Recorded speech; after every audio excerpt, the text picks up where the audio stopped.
The city of Lagos never truly slept. Its streets were alive with neon lights, roaring engines, and voices that echoed ambition. But inside the marble walls of Michael Ademi's grand mansion, silence stretched like a curse. On the night of his wedding, whispers traveled through the corridors. Guests raised brows, servants exchanged looks, and gossip spread like fire. His wife refused to enter his room. Yes, the billionaire, a man whose empire sprawled across continents, was humiliated in his own house. Adana, his newly wedded wife, had shut the door of the guest wing behind her and calmly declared, "I will not share a room with a man whose heart is colder than his wealth." Michael had laughed, a hollow sound that carried no joy. To the outside world, he was untouchable, a man who conquered industries with a phone call. But inside, that rejection cut deeper than any business loss. For weeks, the mansion felt like a palace divided. Adana remained firm. Every evening she ate alone. Every morning she walked past him with the dignity of a queen and the silence of someone carrying an invisible wound. And though Michael pretended not to care, every step of hers echoed in his chest like thunder. But there was something the world didn't know. Something even Michael had never imagined. One night, as the rain lashed against the city, lightning slicing the sky, Michael found himself awake in his lonely bed. His empire had won him everything: power, status, luxury, but not the warmth of the woman he married. And tonight, for the first time, he admitted to himself that he craved it more than any fortune. He stood by the window, watching the storm, when he heard faint footsteps in the hallway. His heart quickened. Could it be Adana? He opened the door slightly and saw her, standing in the dim glow of the chandelier. She wasn't dressed for sleep. Instead, her eyes burned with a mixture of fear and determination. Adana? His voice cracked, unfamiliar to his own ears. She hesitated, then whispered, "I need to talk." This was the first time since their wedding night that she had willingly come near him. His chest tightened. He gestured for her to enter. Inside, the storm outside seemed to fade compared to the storm between them. Adana walked slowly, her hands trembling, but her chin held high. She looked at the giant bed, then at Michael, and said words that struck like a dagger. "Do you know why I refused to share this room?" Michael remained silent. He, the man who commanded boardrooms, who silenced ministers with his wealth, had no words for this moment. "Because," she continued, voice firm, "this room does not hold love. It holds only shadows of pride and loneliness. I will not be caged by luxury." Michael clenched his fists, fighting the surge of emotions. But before he could speak, she added softly, "Yet tonight." Something has changed. Her tone shifted. Vulnerability cracked her usual armor. Michael leaned closer, his heartbeat louder than the storm. "What changed?" he asked. Adana looked away, her eyes glistening. "I saw you today, Michael. Not the billionaire, not the empire. I saw you sitting in the garden, alone, staring at the rain. And for the first time I saw a man, not a machine of wealth. I saw your pain." The words pierced him. For years, Michael had built walls of steel around his heart. People admired his fortune, envied his lifestyle, but no one cared about his emptiness. And now this woman, the one who rejected him, had seen through everything. But then, just as hope began to flicker in his chest, Adana dropped another truth. "I don't know if I can ever love you, Michael, but I know tonight I couldn't sleep. Because I wondered if you were sleeping in sorrow too." Silence swallowed the room. The thunder outside seemed like applause to a secret neither wanted to admit. Michael finally spoke, his voice low, almost broken. "Adana, I don't want your pity. I want your trust. And maybe one day your heart." Her lips trembled, but she said nothing. Instead, she walked slowly toward the bed, then stopped midway. Her hands touched the wooden edge of the dresser, as if deciding whether to stay or run. "Adana," Michael whispered again. And then, something unexpected happened.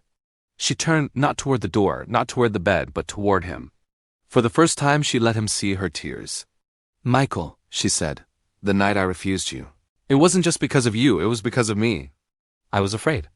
Afraid that if I stepped into your world, I'd lose myself, that my voice, my dreams, my soul would vanish under your empire." The confession hit harder than any rejection. Michael realized it wasn't hatred she carried, it was fear. He stepped closer, but carefully, as if approaching a fragile flame. Adana, I built everything with my hands. But I never knew how to build a home. Maybe that's why you're here, to teach me. Her breath caught. For the first time, Michael wasn't the arrogant billionaire. He was a man bearing his truth. The storm outside softened to a drizzle, as if even nature leaned in to listen. Adana wiped her tears and whispered, "Maybe. Tonight is the first step," and with those words, she sat on the chair near his bed. Not beside him, not yet, but closer than she had ever been. Michael didn't dare move. He simply watched her, his chest heavy with gratitude. He knew this night had shifted something between them. Because sometimes love doesn't arrive with grand gestures. Sometimes it begins with a chair pulled close, a confession shared, and a silence that finally feels safe. But what neither of them knew was that this small step would soon lead to a revelation, one that would test every vow, every secret, and every scar they carried. Tonight was not the end of their distance. It was the beginning of a storm greater than the one outside. And as the candlelight flickered, Michael realized the woman who refused to share his room might be the only one capable of healing the emptiness he had hidden for years. The next morning, the Ademi mansion buzzed with its usual rhythm. Servants arranging flowers, phones ringing with business calls, and luxury cars pulling into the driveway. Yet inside Michael's private quarters, something unusual had happened. The woman who had spent weeks refusing his presence had sat in his room until dawn. Adana hadn't shared his bed, nor his touch, but her mere decision to remain close had shifted the air of the mansion. For the first time, Michael slept with a strange peace, knowing she was there. But peace was not meant to last. Because just as the sun rose, a storm far greater than the night's thunder began to brew. At breakfast, whispers erupted among the staff. Someone had leaked a photo to the media. It showed Adana in the garden, alone, under the rain, looking weary yet regal. The headline blazed across Lagos tabloids. The billionaire's wife who refused his room. Within hours, the city mocked Michael. Business rivals laughed. If he cannot control his own house, how will he control an empire? Investors grew nervous.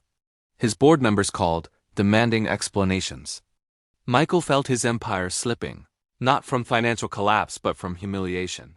That evening, he stormed into the guest wing. Adana stood by the window, her posture calm, as if she had been expecting him. His voice thundered louder than the storm of last night. "Do you realize what you've done? You've made me a laughingstock before the entire nation." Adana turned slowly, her eyes steady. "I did nothing, Michael. The world simply saw what you tried to hide." The truth, her calmness infuriated him. He wanted to shout, but her quiet strength disarmed him. He slammed his fist on the table. "Do you understand what this means for my business? My name? My empire?"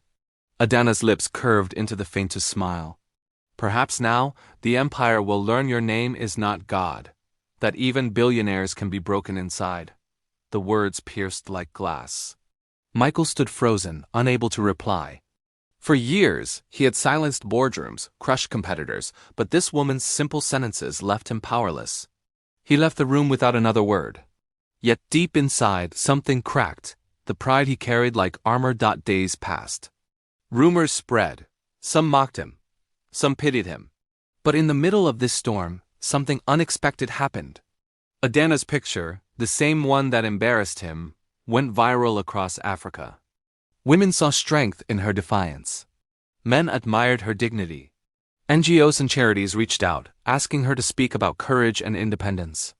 She refused all invitations, but the buzz grew. The nation whispered her name more than his. Michael's empire had power, but Adana now carried something he didn't respect. One night, a prestigious event arrived, the African Leadership Gala. Michael was set to speak as the keynote guest. Cameras were everywhere. Dignitaries filled the Golden Hall, and whispers about his troubled marriage floated in the air. But as he stepped to the podium, the unexpected happened. Adana walked in, alone, elegant, radiant. The entire hall gasped. She walked with the calmness of a queen reclaiming her throne. And for the first time, all eyes left Michael and turned to her. He stumbled through his speech, distracted by her presence. And then, in the middle of his address, a reporter stood and asked bluntly, "Mr. Ademi, if you cannot win the trust of your wife, how can Africa trust your vision?" The hall fell silent. Michael froze. The question sliced him open. For the first time in public, the billionaire felt naked. His lips parted, but no answer came. The silence stretched painfully long. And then, to his shock, Adana rose from her seat. The cameras turned instantly. She spoke, her voice steady and rich. Trust is not built on wealth or speeches. Trust is built when you dare to show your wounds. And let someone heal them. The room erupted in applause. Michael's chest tightened. This woman, whom he thought was his greatest humiliation, had just saved him in front of the world. The gala ended with her stealing the spotlight. That night, as they returned to the mansion, Michael followed her into the hallway. Why? He asked softly. Why would you defend me after everything? Adana stopped, her back to him. Because Michael, she whispered, even broken men deserve a chance to change. But remember, I will not wait forever. From that night, Michael began to change. Slowly, painfully, he tried. He spent less time in boardrooms, more time asking about her dreams.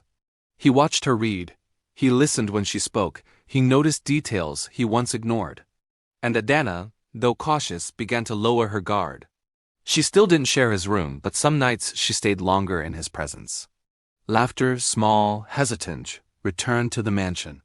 Yet just when it seemed their wounds were healing, fate struck again.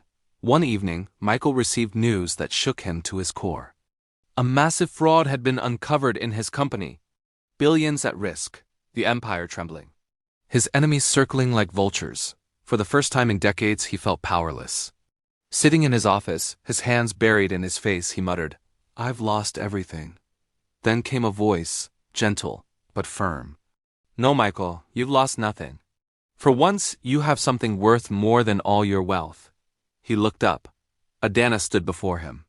She reached for his hand, and for the first time since their marriage, she held it. If we face this storm together, she said, you will realize your empire is not gold or steel. It's the people who stand beside you when the world crumbles. Her words lit a fire he hadn't felt in years. He rose, not as a billionaire, but as a man determined to rebuild, not just his empire, but his marriage. The next day, to the shock of his board, Michael announced that his wife would co-lead his foundation for social projects. Adana stepped forward, confident, radiant, and the world saw them not as a fractured couple, but as partners. Business rivals sneered, but slowly respect returned. And on one quiet night months later, after endless storms and endless rebuilding, Adana walked into his room without hesitation. Michael stood stunned. She smiled softly, whispering, Tonight, I am not afraid. She crossed the floor, sat on his bed, and for the first time chose to stay. Tears burned in his eyes as he realized. The greatest empire he could ever build was not his hotels or his businesses. It was the fragile, powerful trust of the woman who once refused to share his room. Moral true power is not measured by wealth, but by the ability to earn respect, trust, and love. Empires may crumble, fortunes may vanish, but the heart that chooses forgiveness and partnership creates a legacy no money can buy.